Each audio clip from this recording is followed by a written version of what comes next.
Sapeue, mulher bom, me sapeue. Simbora, meu povo! Simbora, meu povo!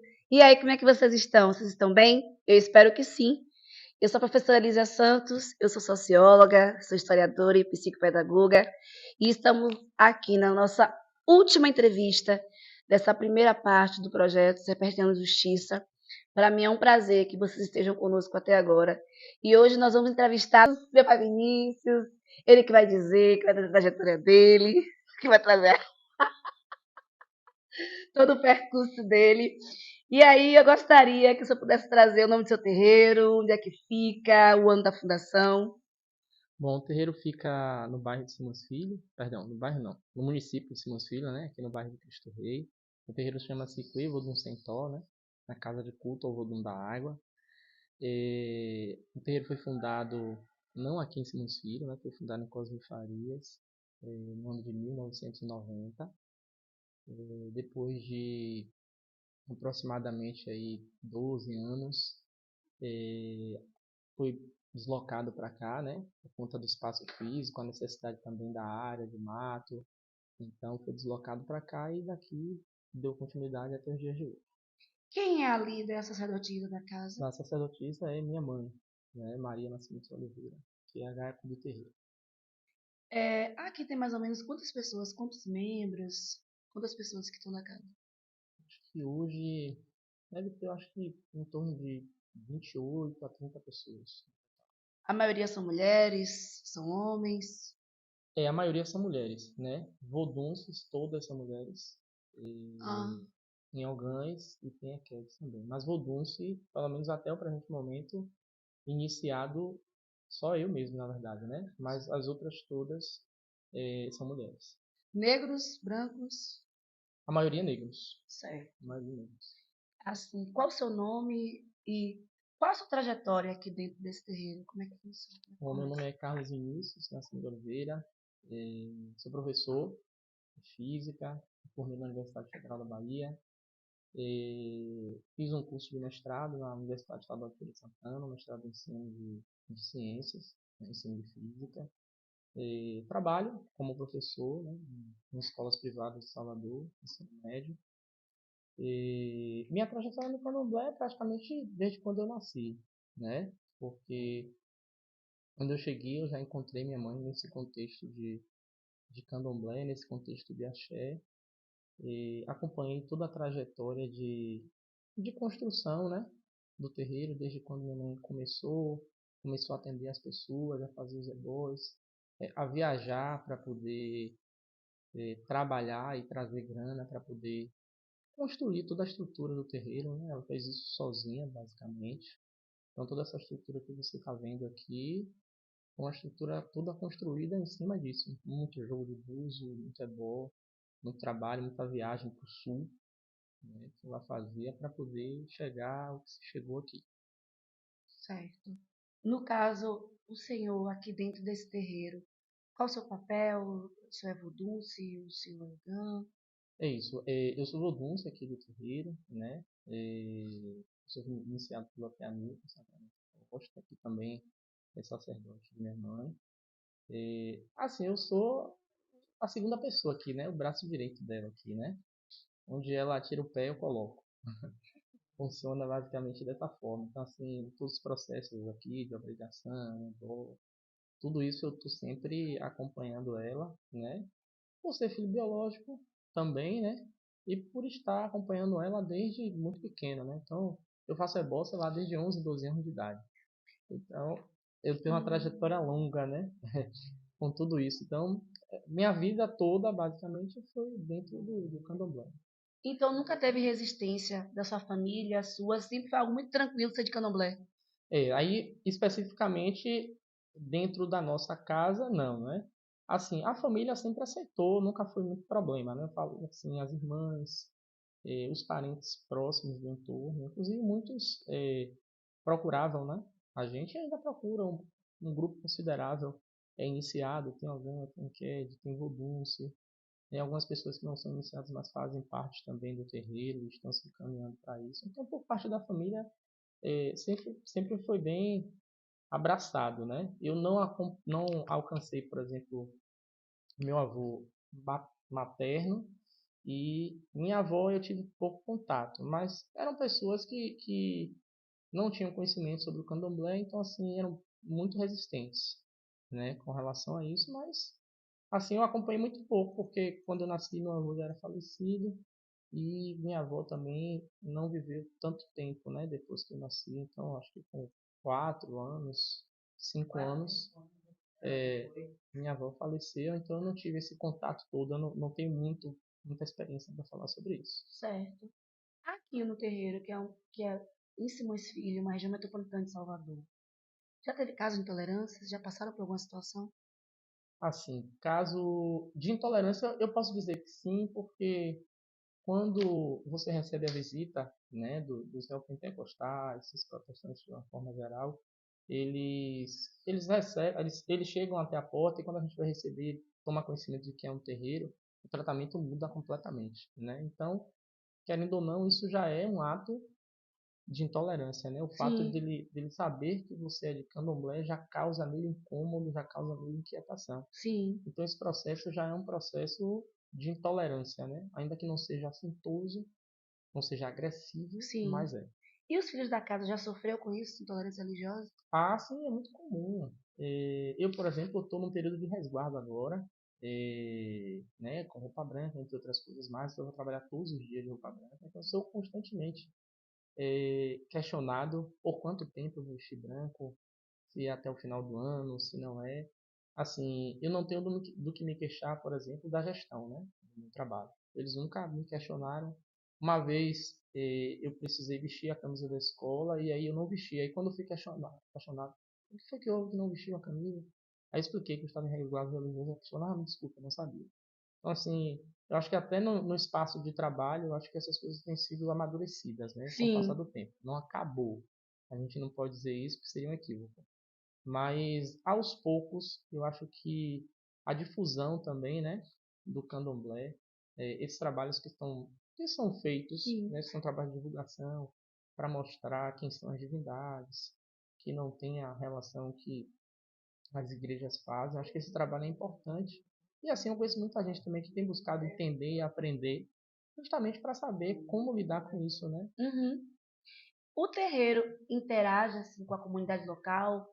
Vocês fazem alguma atividade? Tem algum projeto? Não, a gente não tem essa interação com a comunidade. Assim, as festividades do terreiro é o momento em que o terreiro interage com a comunidade, né? Sim, Então, assim, é nesse momento, por exemplo, que para a comunidade você tem a comemoração, mas você tem também a garantia de uma refeição, sim, né? Então, sim, assim, eles vêm, independente de ser ou não de candomblé, participam da festividade, uns aqui dentro do barracão, outros fora, se alimentam, assim, trata muito bem, com muito respeito a todos aqui.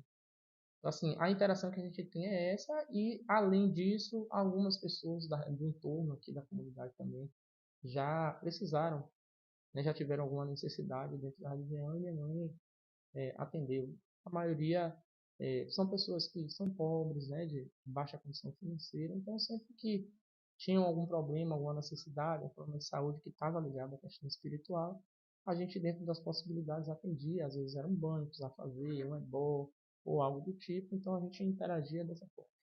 o senhor acredita que o terreiro, se tivesse relações com órgãos públicos, ações, estratégias, poderia ser melhor? Tipo, trazer um projeto, igual ao próprio órgão, a prefeitura de Simões Filho, talvez.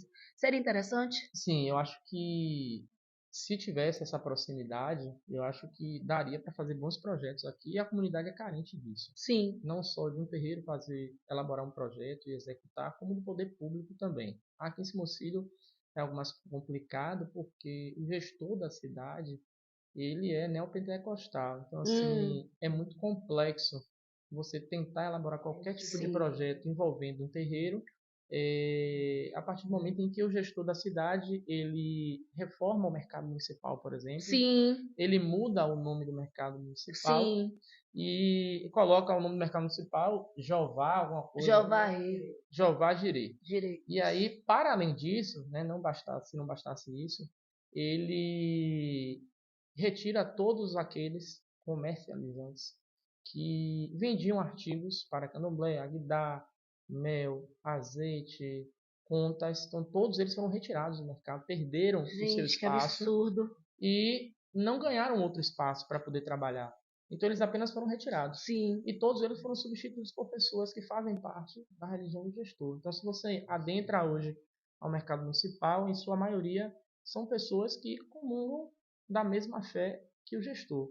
Então, assim, o gestor praticando de forma aberta sim, intolerância religiosa. Então, assim, é isso. muito difícil você conseguir executar qualquer coisa aqui no Em município. Simões Filho. Isso é um caso clássico de racismo religioso, que é uma forma de você excluir a partir de verba pública. Isso tem que ser discutido, isso tem que ser levado ao Ministério, porque o Serpentão de Justiça vem falar justamente disso. Por Exato. mais que a gente venha trazer a importância do Jeito Savalu, porque esse caminho que vocês fazem para nós é importante para saber como se manter, mas a gente também tem que saber quais são as estratégias de combate, porque Sim. a nossa importância nesse projeto é estratégias de combate. Assim que a nossa equipe chegou aqui em Simões Filho, chamou a atenção o nome do estabelecimento e a equipe da disse assim, nossa, esse nome Jeová, isso mostra uma referência a uma gestão de um Estado que não é laico. Exato. E o nosso Estado é laico, então isso tem que ser discutido. Racismo religioso é crime. A gente precisa fazer esses debates, né? Mas, para além disso, também, a gente vai, no finalzinho, a gente vai falar sobre isso. Eu gostaria que você pudesse dizer assim, o que é ser Jeje Savalu, né? Porque essa casa é Jeje Savalu, o que é Savalu, né? Por favor. Bom, ser Savalu é guardar segredo, ser Savalu cultuar de forma especial um determinado Vodum, que é a Zansu, que é a base do Savalu. Ser Savalu hoje é falar a respeito de Mancância, de Sinfrônio, é trazer a figura importante de Dr. Hamilton, citar essa pessoa que hoje é um ancestral nosso e que deixou muita saudade na gente, que é o nosso querido e saudoso Pai Luiz. Ser Savalu, para mim, tem um significado muito grande. Eu não me vejo em um espaço religioso que não cultue Vodum da forma que o Savalu cultua. Então, ser Savalu para mim hoje é muito especial.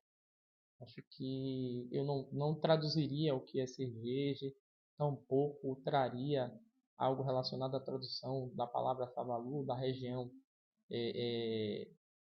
a região do espaço, né, que é Sim, ocupada lá no Benin. Mas, assim, todos esses aspectos, né, eu acho que resume bem o que é o Savalu aqui no Brasil, especificamente aqui na Bahia, em Salvador e em Simões Filho. sim, Eu acho que esse contexto todo que eu trouxe para você, ele amarra muito bem o que é o Savalu, né? A gente não pode deixar de citar também uma outra grande ancestral. E aí eu falo das pessoas que eu convivi, excetuando Mãe Tança, né? Mas Manhilda de Tolu também, que foi uma pessoa que eu convivi por muitos anos, né? Uma pessoa que eu tive um convívio, uma proximidade. E não é à toa que eu frequento a casa lá há mais de 21 anos.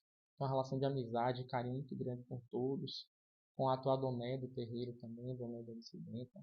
Então, Sexta-Valu é essa união, essa congregação que nos últimos 10 anos a gente conseguiu novamente se juntar, se aglomerar, entender a necessidade de ser família, de um estar junto do outro, de um estar dando a mão ao outro e celebrando o Vodum, independente do espaço em que você esteja. Então, Sexta-Valu hoje é ir para o Vitolu e participar de um ato de matança e se sentir em casa. Sexta-Valu é você chegar até aqui e você deitar na zan e ouvir um cântico e dizer assim, esse cântico é o mesmo que nós entoamos em Vodunzô. Ou você chegar no Vodunzô e dizer, poxa, nesse espaço aqui eu ouço essa cantiga, que eu ouço no Jitolu, que eu ouço no Volume Central. Então, assim, ser Jitolu ou ser Jitolu, ser Savalu é isso, né? É essa junção, essa união, esse carinho, é essa família especial que eu tenho muito amor e carinho e não largo, não abandono. E, assim, o senhor trouxe essa questão do Savalu, né, do Jeje Savalu, e eu gostaria que o senhor pudesse trazer um pouco essa história, né, da nossa casa matriz, né, que é a casa de Mãe Tança, né? A Carcunda de Aiá. Fala um pouco sobre eles, por favor, pai. Acho que a gente precisava conhecer essas pessoas, como foi essa continuidade, como foi essa construção do Jeito Savalu aqui na Bahia. Bom, eu não conheci, né, Mãe Tança pessoalmente, até porque quando eu nasci ela já era falecida, né? Tinha alguns poucos anos de falecida, mas assim, ouvi falar muito dela, né? Principalmente através de Doté, e através de minha mãe, e Manilda também falava muito sobre ela e falava também da importância, né, de Mãe-Tança para o Savalu, especificamente aqui em Salvador, né? O terreiro ele vem de Santo Amaro, né? De Acupe especificamente, e aí vem para Salvador e ocupa ali aquela região da Sussuarana, que é meio que bate folha, ocupa aquele espaço todo, né? E a Caatinga vinha mais atrás ali, ocupando também grande parte daquela região ali do centro administrativo.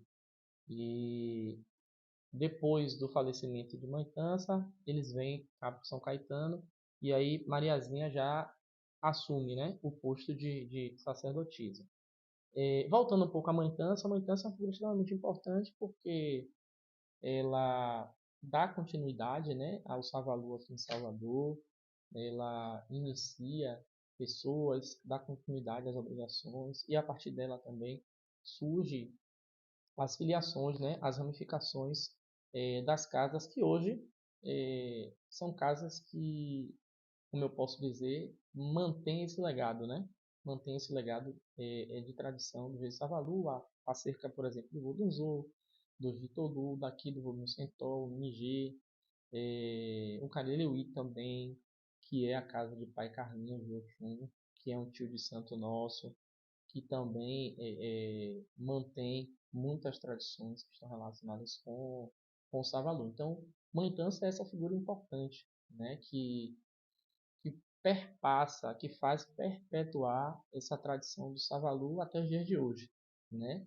Não é muito fácil manter, muitas coisas são difíceis de manter, a gente tenta manter, mas assim, o principal a gente percebe que é mantido até por conta desse trânsito entre essas casas que eu citei anteriormente, você percebe que existe uma tradição que é mantida, porque como é feito aqui, é feito no Jitolu, é feito no Vodunzô, então assim, o agente responsável por hoje a gente identificar a manutenção desse legado nessas casas é Mãe Tança. Sim. E quem foi também essas figuras que pós ela permitiram que tivesse essa manutenção do Savalu? Gostaria muito de trazer. Sim, E se o senhor conheceu também, né? essas figuras são Mariazinha, né? Eu conheci, mas era muito pequeno. Mariazinha, de esposa de um sacerdote também, chamado Manuel Vitorino, que foi a pessoa que iniciou minha mãe. O Vitorino, meu avô de santo, dá para abrir um espaçozinho aqui para falar dele um pouquinho, porque ele era de Jaúce, né?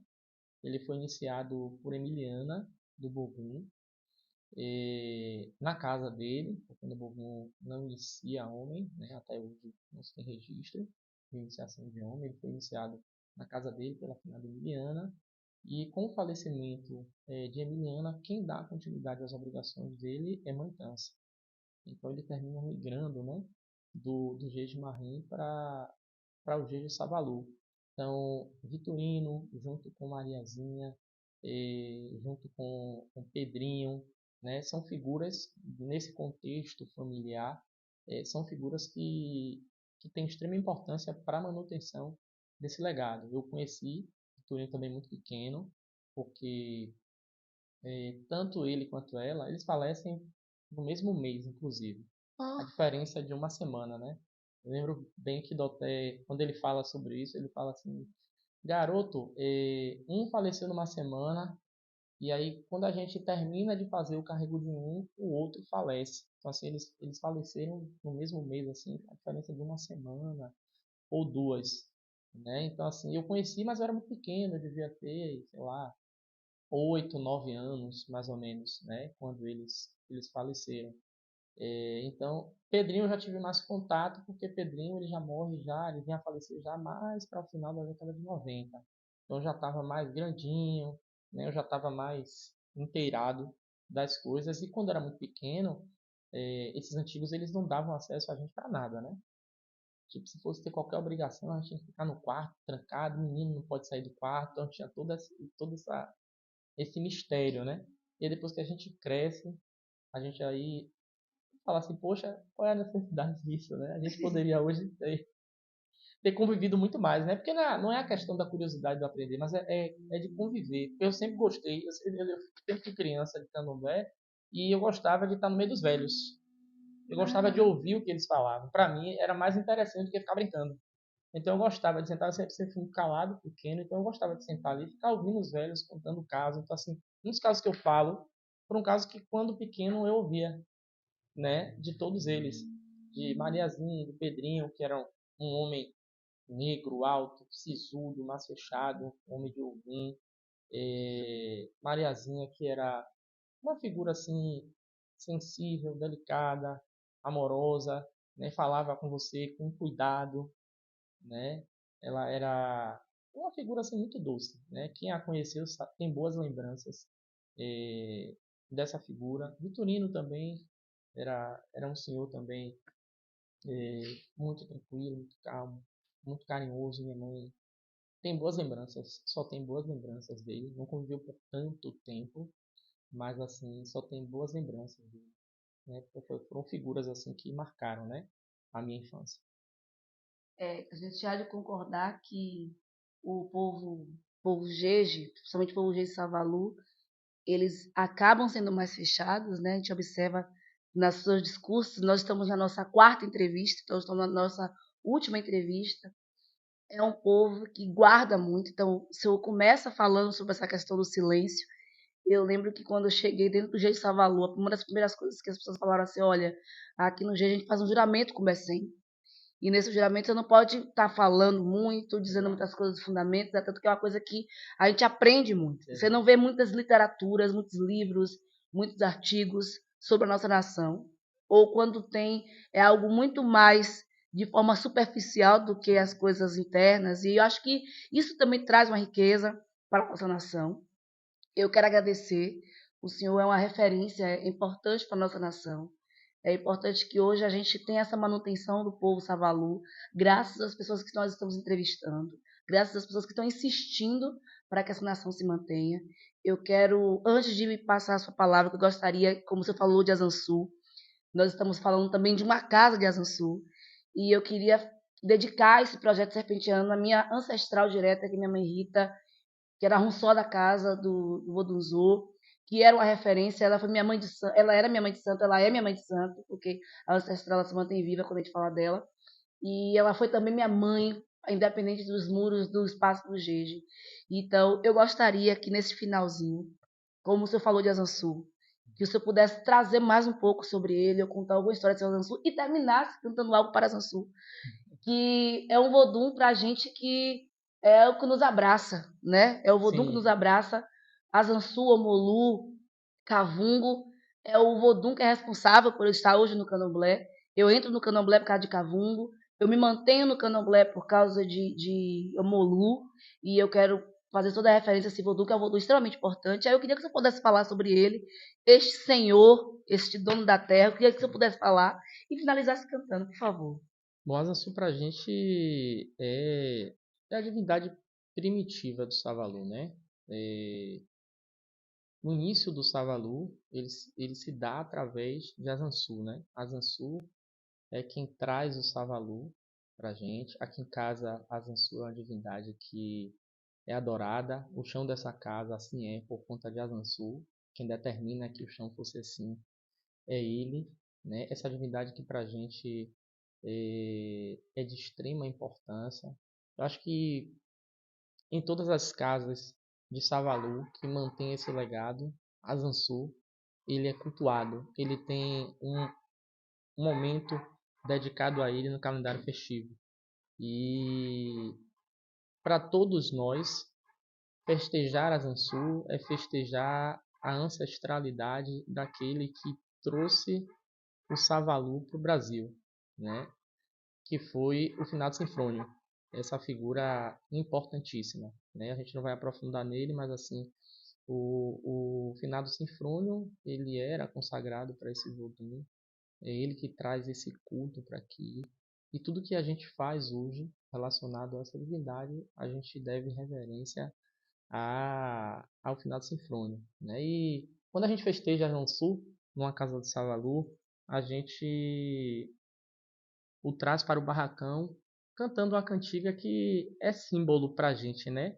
Eu acho que essa cantiga, eu acho que ela é a nossa identidade, né? Então, a Zansu, ele vem para o barracão é, entoando-se a seguinte cantiga: E Savaluna Shekwe, Ago Machiaba, Savaluna Shekwe, Ago Machiaba, Savaluna Shekwe, Ago Machiaba. Esse cântico, ele, né, de forma simplificada, ele fala o seguinte: deem-se, abram alas para o ancião passar, né? Então, na casa do Savalu, abram alas para o ancião passar. Então, é dessa forma que a gente traz o nosso ancião para cultuá-lo, para festejá-lo dentro da nossa comunidade.